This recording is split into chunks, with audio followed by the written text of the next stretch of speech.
I secured karmic revenge and found true love after my cheating wife's betrayal and abandonment. It was an unforgettable day, I can tell you that. By all accounts, it was a regular Saturday night dinner. Even young Rachel was there, staying with us for the weekend, as she often did. Rachel's mother, Andorra, was a widow and worked weekends as a cab controller. Rachel and our daughter, Orderly, became best friends in high school and often had sleepovers. Rachel stayed with us on Fridays and Saturdays while her mother worked 12-hour night shifts.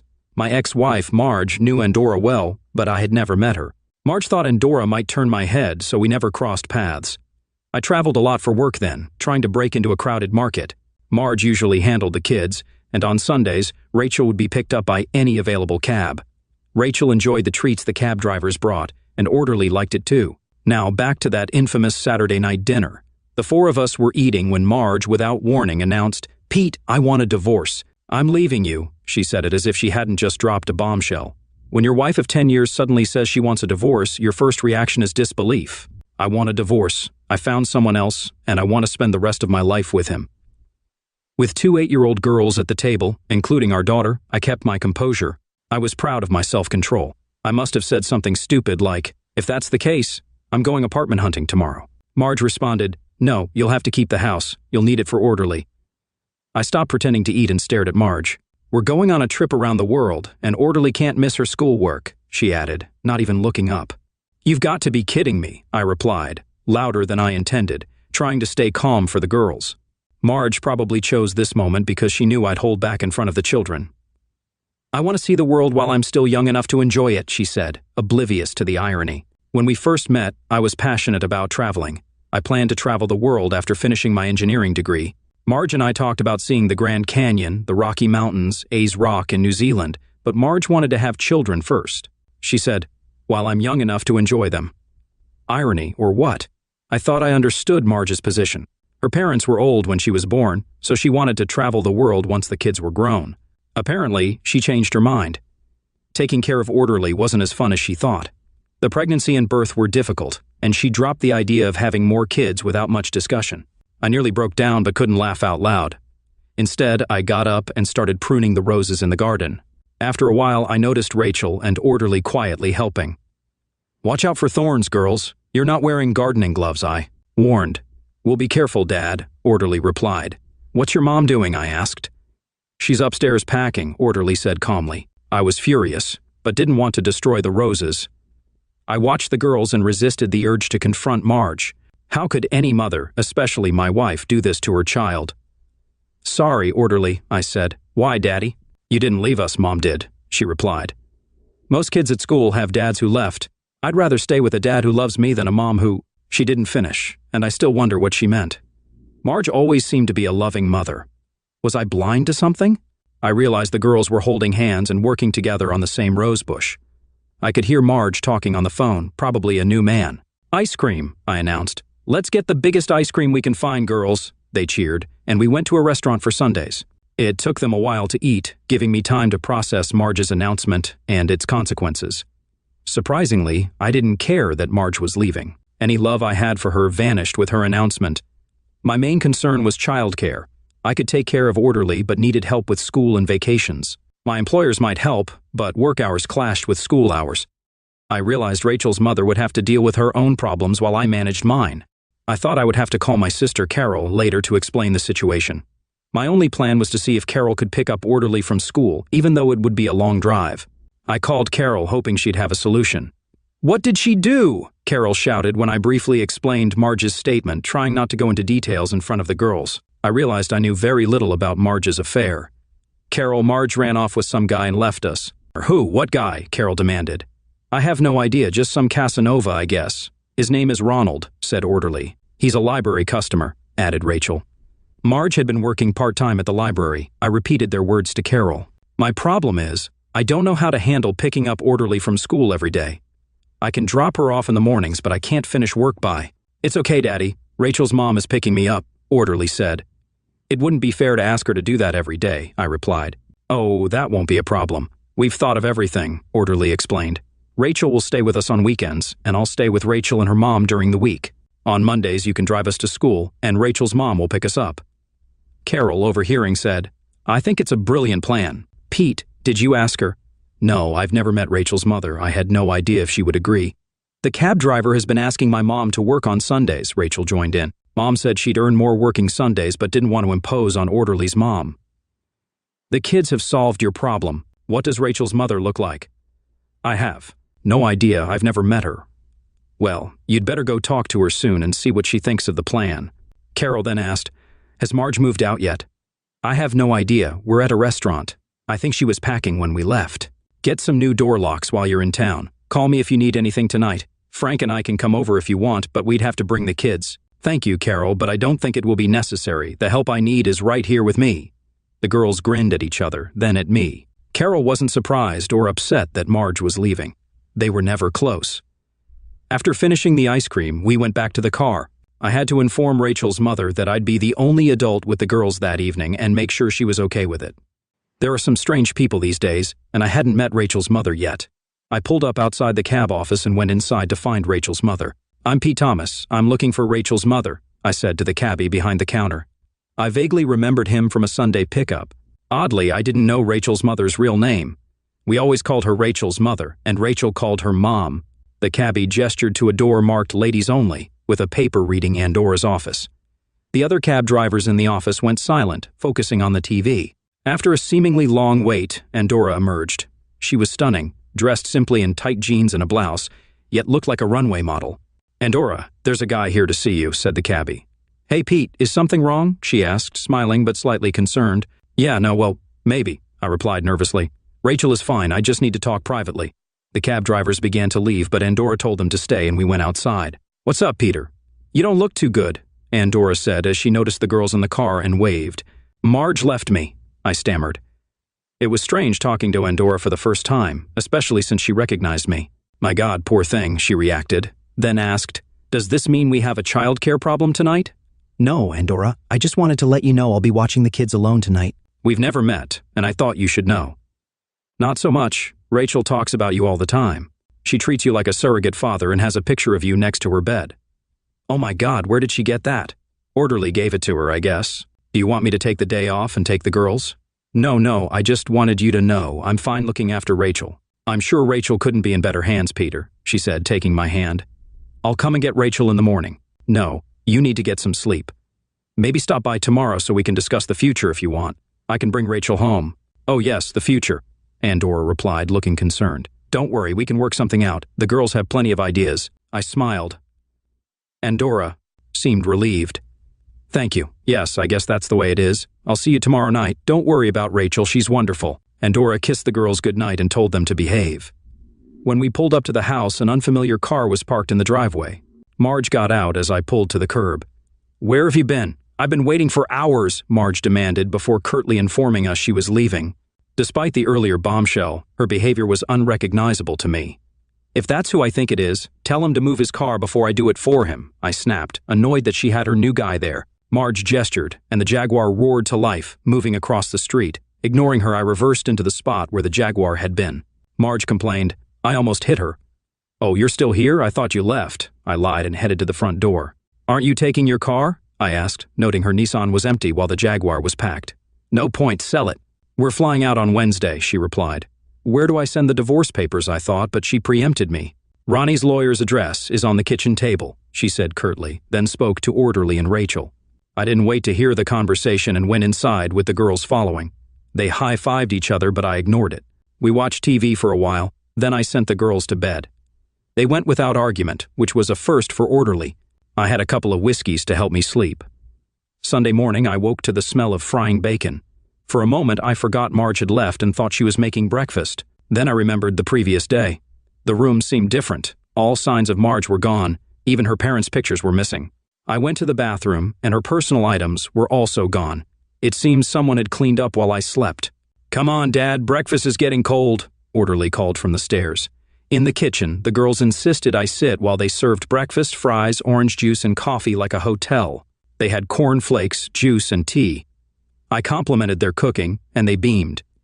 Carol, Frank, and their kids arrived before we finished. The calm was broken, but the girls quickly served coffee to Carol and Frank. It took some coaxing to get the girls to leave the dishwashing and go play with Carol's kids. Carol busied herself with the dishes while Frank and I had coffee, and I recounted the events of the previous day. They assured me they'd help however they could. Frank recommended a good divorce lawyer. Carol made dinner with what was in the fridge, and I spent most of the day tending to my roses, occasionally chatting with them. Rachel and Orderly helped me with the roses in the afternoon, and Rachel quoted a line from the song, "It's been a good year for the roses," which struck a chord with me given the situation. Around, a cab pulled up. Andorra arrived. The girls let her in, and we got acquainted. Carol, Andorra, and I discussed the girls' babysitting plan. Andorra confirmed she'd be working a Sunday night shift, earning more than at her current job. We agreed to the plan with minor adjustments and Carol's occasional help during school vacation.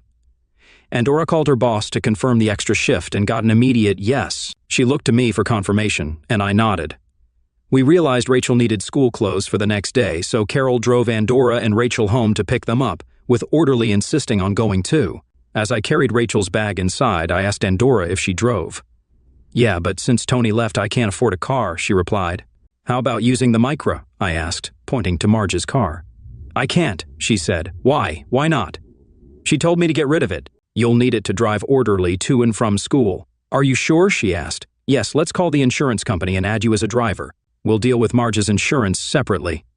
"His name is Ronald, Dad," Orderly corrected me. "Who cares?" "He's Ronald the Rat to me," I replied sharply. "But he's funny and cute," she insisted, referring to a puppet character from TV. I relented with a smile. "Okay, Ronald the Rat." Over the next few weeks, we adapted to the new routine. Carol and Frank often visited on Saturdays, checking the pantry and sometimes cooking lunch. Although housework wasn't my strength, I managed to keep things in order, and Carol never complained. Weekdays were lonely, but I adjusted. Fridays were a highlight when I came home to Andorra and the girls. Andorra often cooked for us before her Friday night shift. The hardest times were coming home to an empty house and waking up alone, dealing with the resentment toward Marge. After years of marriage, waking up alone every morning took some getting used to. There were complications with the divorce. Marge and her new man had left the country, traveling extensively, making it hard for her attorney to reach her. I learned that his ex-wife was demanding child support and had blocked his UK accounts. I helped by informing her attorney of Marge's whereabouts whenever she called. Credit goes to Orderly for prying out that information and passing it on to me. Whether Orderly knew why I needed the information, I'm unsure. The difficulties Marge's attorney faced worked in my favor. At a court hearing, Marge's solicitor asked for another adjournment, claiming he was waiting to hear from her. The judge, frustrated, asked if I knew where Marge was. "I'm sorry, sir," I replied, standing up. "I haven't spoken to my wife since she left us." I didn't mention Marge's calls to Orderly every 3 weeks because the judge didn't ask about that.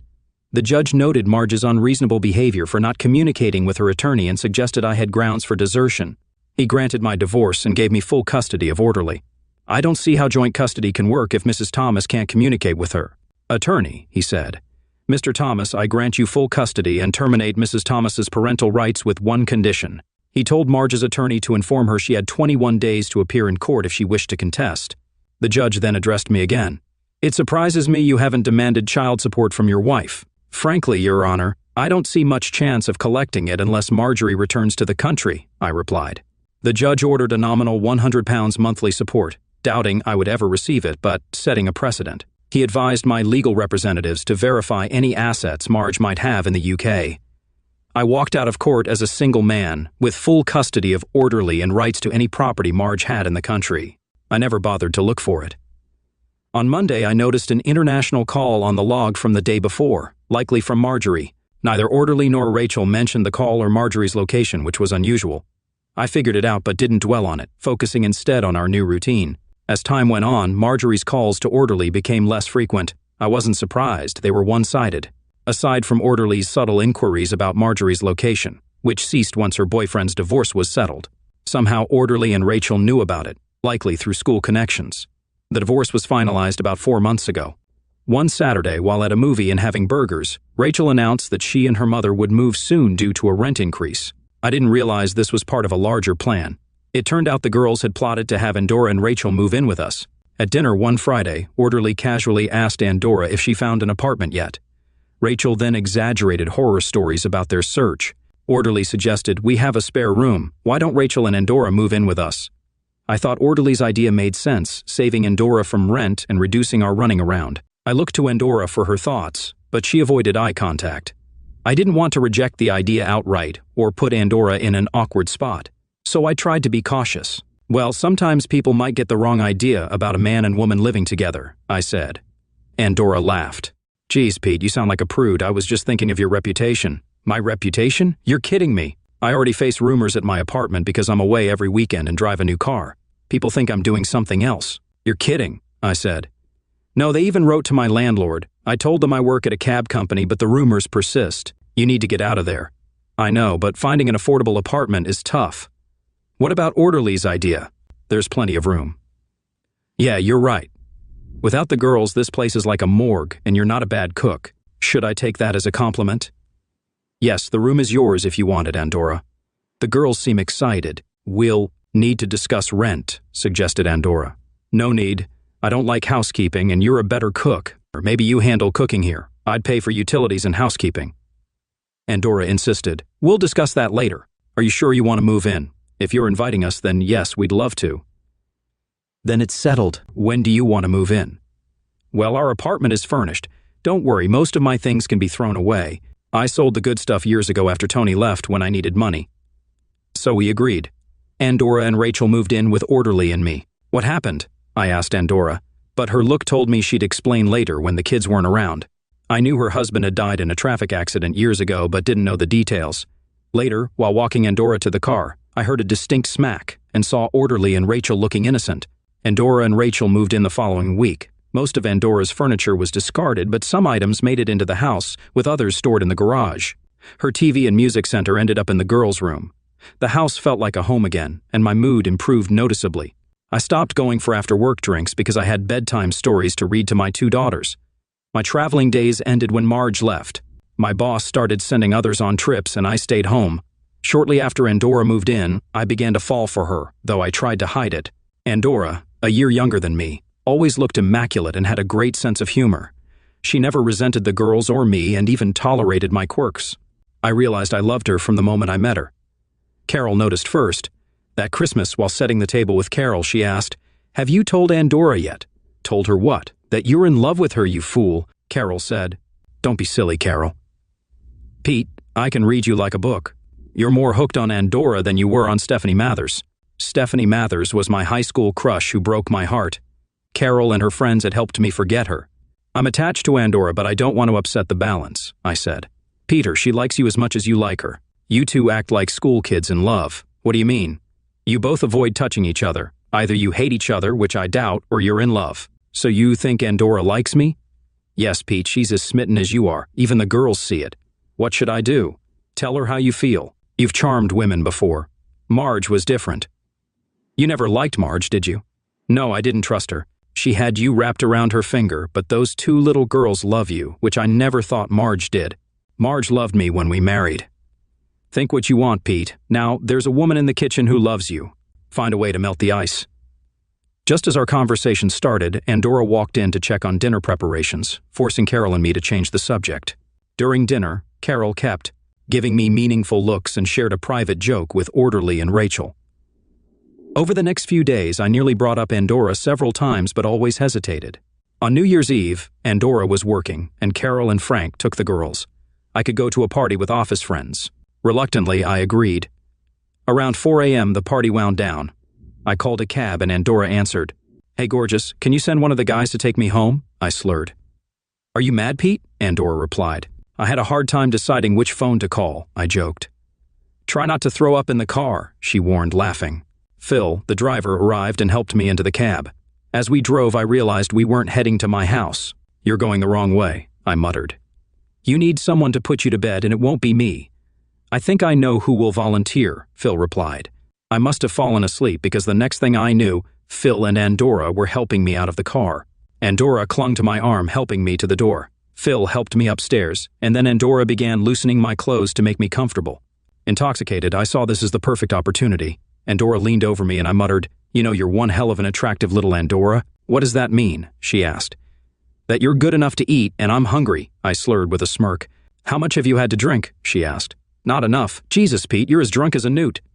Yeah, but if I drank a little more, I'd have the courage to tell you how much I love you, I confessed. I'll believe it when you can tell me sober. Now get some sleep, and we'll see how you feel in the morning, Andorra said, smiling.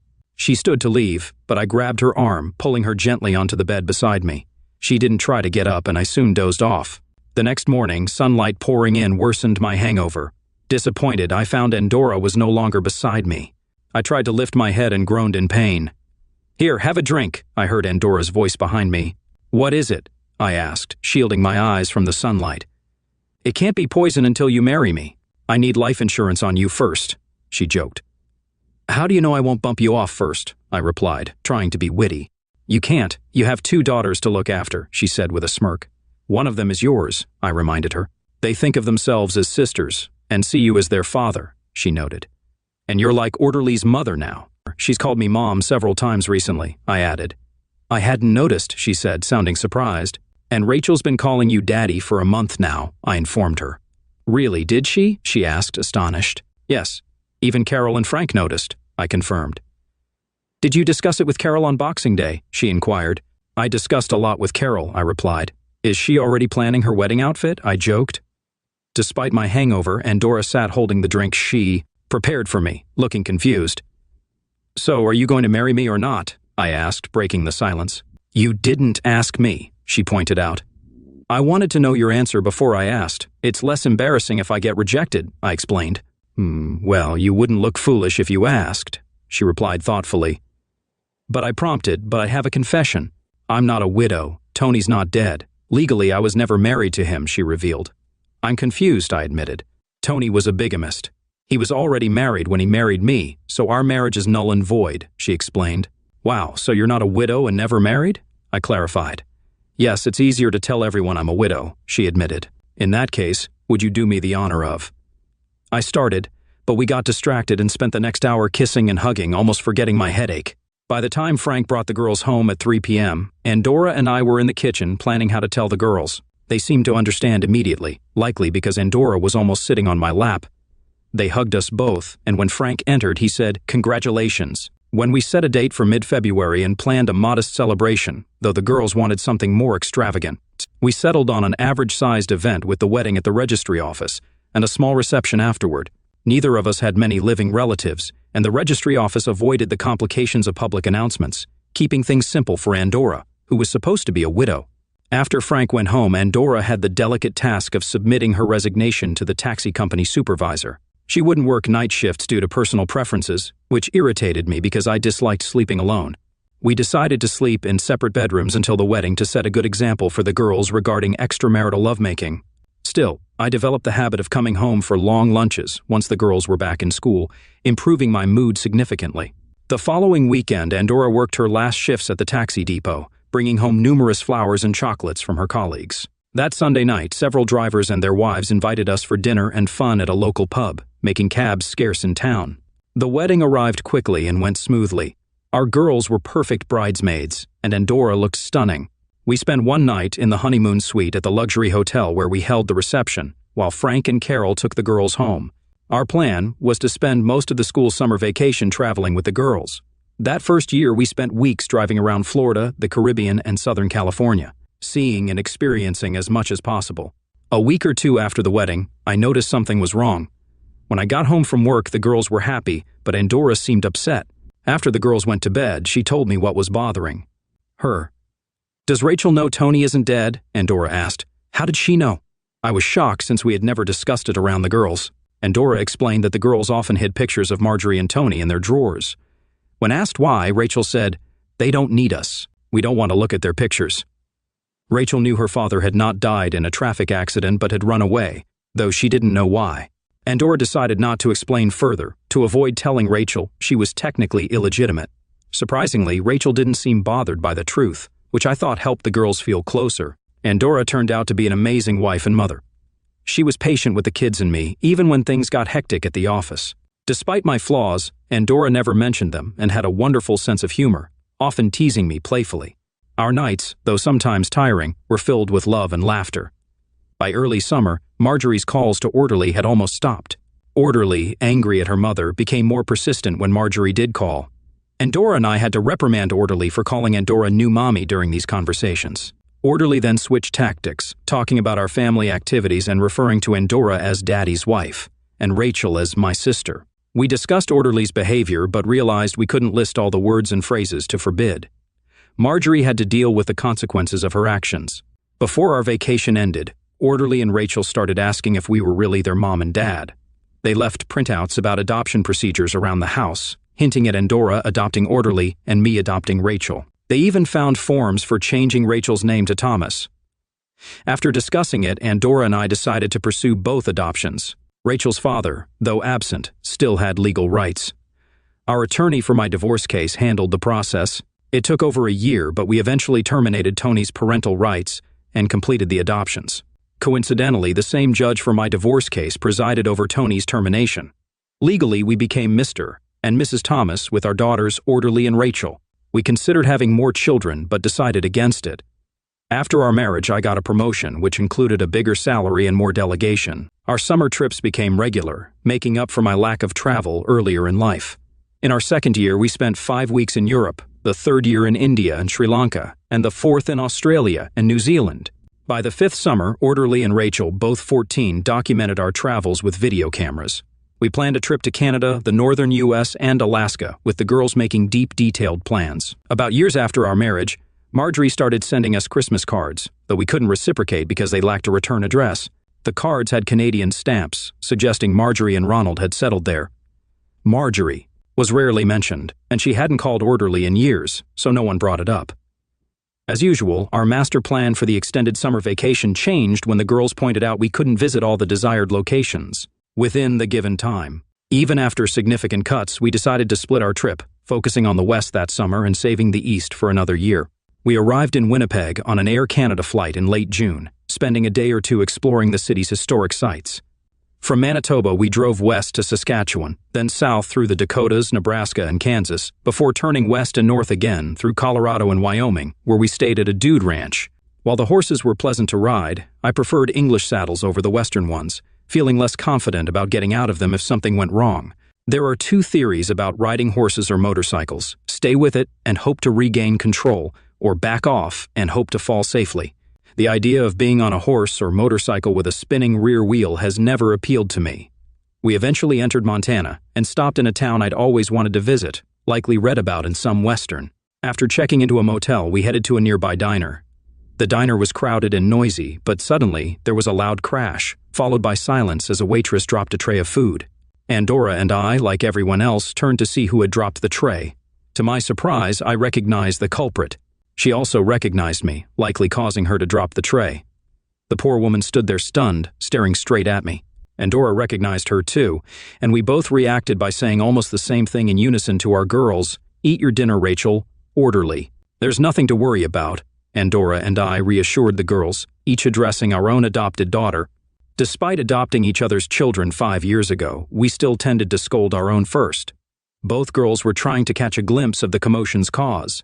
Orderly quickly recognized the woman, muttered, "So be it," and returned to her meal. Rachel stared a bit longer, then looked at me, smiled, glanced at her mother, and resumed eating. Like Orderly, the other diners, realizing the incident was related to us, stared, but we ignored them and continued our meal. "I guess the grass wasn't as green as it looked," Andorra whispered as we headed to the car with the girls. "What do you mean?" I asked a bit curtly. "If she's working here, she's likely no longer with Ronald. One of them probably cheated," Andorra explained. "Once a cheater, always a cheater, but she didn't cheat on you, she dumped you in Orderly. Leaving her daughter is like cheating." "Either she couldn't stay faithful or he couldn't," I replied. "Does it matter?" Andorra asked. "Only if she tries to cause trouble now. Orderly's been through enough," I said firmly. "It's too late for her to cause trouble. Orderly handled it better than—" "You did after all," the girls, Andorra began. "Don't say that, Andorra. I know what the girls did, and I'm glad we have such clever little manipulators. I just wonder how far their plans go," I interrupted. "What do you mean?" Andorra asked, looking puzzled. "Nothing major, just that they seem to be working to a plan." "Sometimes I wonder how far in advance they planned everything," I added. "Don't worry, I'm very pleased with how things are. I'm just curious sometimes," Andorra said reassuringly. We reached the car, and I unlocked the doors with the remote. The kids jumped into the back seats. I opened the front door for Andorra, but she didn't get in. Instead, she came up to me, wrapped her arms around my neck, and kissed me. The girls in the back murmured and shouted approvingly, making comments like, "Not in public," and "Wait until you're in your room." Despite their playful remarks, both were mature for their age due to their difficult pasts. Andorra's husband died when Rachel was 6, and Orderly's mother left us when she was 8. Andorra suddenly interrupted the kiss. "We have an audience," she whispered, looking over my shoulder. I saw Marjorie standing in the kitchen doorway, watching us.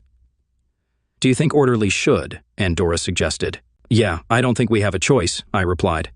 I knew I would have to confront Marjorie later and arrange for Orderly to meet her mother alone. Andorra leaned against the car and spoke while I was still pondering. "Your mom is there. I think you should go see," Andorra told Orderly. "Do I have to?" Orderly replied. "She is your mother. You might regret missing this opportunity years from now." Orderly shrugged and reluctantly climbed out of the car. "I don't want to see her. Maybe Rachel will ride with me." "No, we'll be right here," assured Andorra. Orderly, with reluctance and a few glances back at us, walked toward her mother, stopping about 10 feet away. Marjorie said something we couldn't hear and took a step forward, but Orderly immediately stepped back. It was frustrating not hearing their conversation, although it seemed Orderly did most of the talking. If Marjorie moved closer, Orderly retreated. "That's not good," muttered Andorra. "Apparently not," I replied. Orderly soon turned and ran back to the car, jumped in, slammed the door, and fastened her seatbelt. Marjorie had disappeared from the doorway. I wanted to leave, but Andorra had other plans and was halfway to the door before Orderly finished fastening her seatbelt. I waited for about minutes until Andorra returned. I gave her a questioning look as she got in the car. She glanced at the girls in the back seat and gave me a look that said, "Shut up and drive. We'll discuss this later." After lunch, we planned to stroll along the river path and see the waterfalls that the town was named after. We thought the hydroelectric dams had diminished their original splendor, but they were still impressive. As usual, on these walks, Andorra and I never overdid. The hiking if we could avoid it. The two girls went ahead, giving Andorra and me a chance to talk. "So what did she say?" "He left her. Dumped her 2 years ago for some waitress in this town, just as we suspected. But I wonder why she didn't go back to the UK. He left her with the motel bill. The motel needed help in the restaurant, so she stayed to work off the bill. She's sharing a room with another woman. They both work in the restaurant during the day and serve drinks at the bar at night. Sounds like fun. What else is she supposed to do, Pete? Gets herself laid every night by some barfly, I suppose. No need to be nasty, Peter. Marjorie made a mistake and now she's paying for it. Anyway, you'll meet her when she finishes work at the restaurant at 6. She only has a couple of hours before her bar shift, so you can chat while I take the kids out for a bite." "Andorra, what the hell am I supposed to tell her?" I asked, exasperated. "You need to finish, Peter. No matter what you believe, you need to sit down and talk to her. Remember, she's Orderly's mother. Do you wish you remembered that?" Marjorie said the same thing, Andorra advised, her tone calm but firm. "Peter, she regrets her actions and wants to apologize to Orderly and you, but I don't think Orderly is ready to accept that yet. That was clear at lunch, but in time, I'm sure she will. We just have to make sure we don't lose her again," Andorra continued, her voice gentle. "Are you being magnanimous about all this, considering what Tony did to you?" I asked, skeptical. "Pete, is there any point in going through life with hate? What Tony did to me is worse than what Marjorie did to you or Orderly. For a while, I hated him and the other women he tricked into marrying him. Then one day, we were all sitting in the waiting room at the police station, and I realized we were all in the same boat. We had all been tricked and were not to blame, so we became friends. Tony, what's the point of cursing the idiot? If he shows up, I'll report him to the police, but I'm not wasting time hating him. I have more important people to worry about," Andorra said with conviction, pulling me to her and kissing my cheek. "Besides, think about it. If Marjorie hadn't run off with that what's-his-name, where would we be now?" she added. "Good idea, Andorra," I conceded. "I know, my love. We'd better hurry. It's now," she said, glancing at the time. I was waiting in the restaurant parking lot when Marjorie came off duty. She came out with another very dark-haired woman who scrutinized me before going her way. Marjorie looked nervous, not like the confident woman I last saw in the kitchen laying down the law all those years ago. She still looked quite attractive, though. "Hi, Peter. Thanks for coming," Marjorie greeted me, her voice tentative. "The bar must be quiet now. Why don't we go there and talk?" I didn't respond, but gestured for her to take the lead. I followed Marjorie to a booth at the back of the bar. It was obvious we were expected. I noticed the dark-haired woman behind the bar talking to the bartender as we entered. All the booths next to ours were empty. The dark-haired woman walked over and set 2 beers on the table, then said something to Marjorie in Spanish. Marjorie nodded in response. I assumed she had picked up the language during her time here. "You wanted to see me, Marjorie," I said, reminding her that I hadn't asked for this meeting. I just wanted to say I'm sorry, Peter," she finally whispered. I just now caught her words. "No, you've done me a great favor," I replied. "Come on, I'm not cut out to be a bloodthirsty diplomat." Yes, Andorra got the better end of the deal, Marjorie said bitterly. I should have realized she'd latch onto you as soon as I left, she replied bitterly. It was the other way around, Marjorie, as soon as I laid eyes on Andorra. I wasn't quite sure how to end that sentence. Maybe I thought if I had met Andorra before Marjorie left, I might have been the one to walk away. Maybe I'm wishful thinking, but I doubt I would have done that. I'm too bound by duty and other things to act so selfishly. Sometimes you wonder if this is a failure. What happened to Loverboy after all? I asked Marjorie. And where did that creep get all his money? You know, he left his wife and kids without a penny, so she seized all his bank accounts. Ronald's money, what a joke. You mean everyone else's money? He was a crook, Peter. He's wanted everywhere. I wouldn't be surprised if that's why he left me in the end. I helped him with some scams, and we had to leave Argentina quickly when my picture was in the local papers. I think he crossed into Canada when he found out the FBI was looking for him at the motel.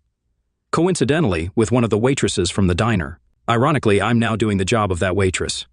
Wasn't the FBI after you? I asked. Pretty much, yes, Marjorie replied, but I made a deal with them. If I'm willing to testify against Ronald when they catch him, they agreed not to throw the book at me. In return, I got a slap on the wrist, 2 years probation for aiding a fugitive. I'm stuck in the country until they find him and have to report to the authorities every week. But it doesn't interfere much because Buster, the deputy sheriff I report to, is here or at the diner most of the time. Are you still in debt? I inquired. I was drowning in it. I signed over almost everything, including Ronald's rental car, and the woman drove off in it. I've nearly paid it all off, but there's still a few thousand left, she admitted. No, Pete, I can't, Marjorie protested as she saw me pull out my checkbook. For once in your life, do as you're told, Marjorie, I said sternly. Okay, I'll write this for £5,000, about $10,000. That should get you out of debt and give you something to lean on if you need it. If you decide to return to the UK when they catch him, we'll help you find a place and get settled. But don't think this gives you the right to interfere with our family. You know the courts have stripped you of all parental rights to orderly, don't you? She made that clear to me this morning, Marjorie confirmed. Oh, I'm sorry, that's not why we sent her, I explained. I realized that when Andorra walked into the kitchen. Pete, I was stupid. I never meant to hurt you and orderly like that. I got swept up in Ronald's exciting stories. It wasn't worth it, she confessed. I assure you, Marjorie, that was a long time ago. I'm just glad you're safe, but Orderly and I have a new life now, and you are no longer a part of it. Andorra and I will try to ensure Orderly keeps in touch with you, I said firmly. That's more than I deserve, Peter, and I really don't deserve this check, Marjorie said, shaking her head. Well, you'd better take it. It will ease my conscience a bit. When we leave tomorrow morning, we'll come to the diner for breakfast. Perhaps we can get Orderly to speak to you civilly once more, I suggested. I don't deserve your kindness, Peter, she repeated, her voice wavering. No, Marjorie, I had to make my point, even if I tried to convince myself otherwise. But you're Orderly's mother, and there's nothing I can do about it now. If you don't mind, I'd like to get back to my family, I said, standing up. Sure, I'm sorry, Pete, she said softly. I got up and walked away without looking back. When I found the girls, they were all waiting for me breathlessly. I took Andorra aside and briefly told her about my conversation with Marjorie and the money I gave her. She doesn't deserve you, was Andorra's only comment when I mentioned the check. That's pretty much what she said, I replied, kissing my wife. But you want to thank you, was all she replied to the remark. Later, I contacted Orderly alone and was about to start the "you only have one birth mother" routine when she informed me that Andorra and Rachel had already arrived. From that point on, the conversation didn't go as I had planned. Orderly said she would talk to her mother the next morning and would try to keep her mouth shut. She added that she wouldn't be alone with her mother and that Rachel or I would have to be present. When I asked why, she curtly replied that one of us was always present during the funeral. I didn't know how to respond, so I left it at that. The next morning, Marjorie, Orderly, and Rachel sat at a nearby table and talked for a long time. I can only assume Marjorie's friends were covering for her because I'm sure she had work to do. The only part of the conversation Andorra and I overheard was two kids raving about how well the roses were growing in the garden at their house. All three of them smiled most of the time. As we drove away, Marjorie walked to the car and kissed both girls goodbye. She then turned to Andorra and me. These two are very lucky. They have found themselves the best mom and dad in the world, she said, this somewhat unexpectedly, taking me by surprise. Then she turned and ran back into the restaurant. I guess she cried on the run. I kissed my wife, then we got in the car and drove north to the Calgary border. From the way the kids were looking in the rearview mirror, I don't think they were looking back or particularly concerned that we had left this town behind. After we returned home that year, Marjorie kept in touch with Andorra. Andorra made a habit of writing to her fairly regularly. We never found out if the FBI had tracked Ronald down, but less than a year later, We learned that Marjorie was going to marry her deputy sheriff, or whatever his name was. We had a family gathering, and after much heartache, it was decided that we would decline the invitation to Marjorie's wedding. However, I managed to slip in there alone for a few days to attend. Don't ask me why, but for some reason, I felt I had to do it. Buster, a buddy, as everyone called him, turned out to be a really nice guy once I got to know him better. He even picked me up at the airport and introduced me to all his friends and family. I learned from Buddy that Marjorie had been very frank and open with him from the beginning. She admitted to everything she had done and told him how much she regretted her past actions. It turned out that Buddy had arranged with several of his trucker buddies to send her Christmas cards, etc. to us from various cities in Canada. I believe Marjorie was trying to hide from us the true circumstances she was in. It's a little weird to give your ex-wife away at her wedding, but I guess some idiot had to do the job. Maybe that's why I went, to kind of put a stop to the whole thing. I don't believe Orderly and Rachel figured out where I'd gone for those 5 days, but they could have. Those two were always one step ahead of me in just about everything. To be honest, they and Andorra still are. Over the next few years, we received news that Marjorie had given birth to 2 boys. We never saw them, though, except in pictures. Now that they are a little older, I believe the boys have fairly regular contact with Orderly and Rachel, but neither of my daughters mentions them or Marjorie to me very often. Orderly and Rachel ended up marrying 2 brothers. Sometimes I feel really sorry for these poor girls. The girls are still incredibly close to each other and definitely play a major role in these marriages. When our 2 girls are scheming together, it takes a man to come out on top. I don't think I've ever been able to do that. They both have 2 children, and suspiciously, from my point of view, in both cases, the girls were born remarkably close to each other, both in date and physically. Andorra and I have enjoyed watching our grandchildren grow up and become very much like their mothers. I retired as managing director last year, and Andorra and I are now enjoying a month round-the-world trip. We've been pondering whether we'll find somewhere we'll want to settle down, but to be honest, I think our daughters and their families will pull us home to the UK again. We haven't sold the house. The girls wouldn't let us because of the roses. God knows how much time they spend there attending to it all, but we get regular reports. Just this morning, while checking the mail, I got a picture of my garden from them, titled, "It's been a good year for the roses. Life goes on." That's it.